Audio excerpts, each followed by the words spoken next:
All right, so you may have heard of the TikTok trend Hot Girl Walk. Now there's Hot Girls Vote. It is a new campaign aimed at getting young women excited to head to the polls. We use Hot Girl Walk around here when we're walking. A little bit. Sometimes it's a Hot Boy Walk when we're headed to new different positions. I know you'd love that. All right, but now Hot Girl Vote. The campaign was launched by the youth voting group NextGen America and includes memes, videos, and in-person events. Joining us now is Zoe Stoller, content creator, social work student, and ambassador for NextGen.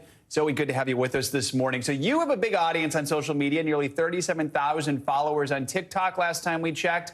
As NextGen ambassador, what is it you're doing to try and reach those followers, especially Gen Z and millennials? What's the Hot Girls Vote message? So the Hot Girls Vote message is that youth votes and youth voices matter so much more than people might think, and it's actually an act of self-care for yourself and for the community to vote and to make your voice heard. And so I, along with NextGen, am using my social media platform to spread this message, to encourage people to vote, because social media has so much power to mobilize youth, mobilize people who are not usually part of these larger conversations, and let them know that their voices matter. And it's really important that they make their voices heard in the upcoming election. Zoe, let's talk about, the potential power here. I mean, such a large voting bloc Gen Z is about to be, if they do turn up. I mean, what role do you think this could play? What are you hearing from them online in terms of what issues, how they're sort of politically aligning? What do you think could happen here?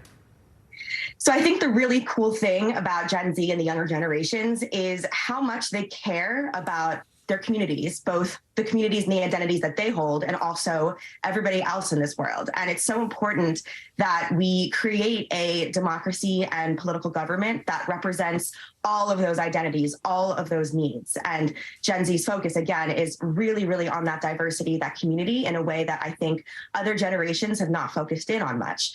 And Gen Zers make up such a huge amount of the voter base. There is so much power and potential, and we didn't really see this potential unlocked during the 2020 election.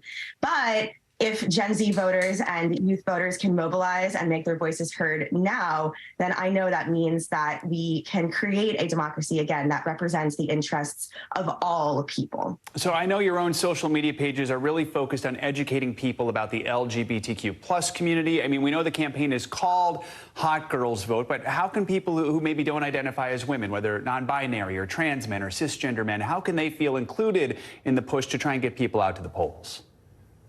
Great question. So I will say the Hot Girls Vote mentality and label definitely is gender expansive. You don't have to be a girl to be a hot girl and to vote, to take a hot girl walk, anything like that. It definitely is more, I guess, of a concept of a state of being, though, of course, not everybody who is not a woman will feel comfortable with the Hot Girls Vote mentality, campaign, phrasing, and that's totally valid as well.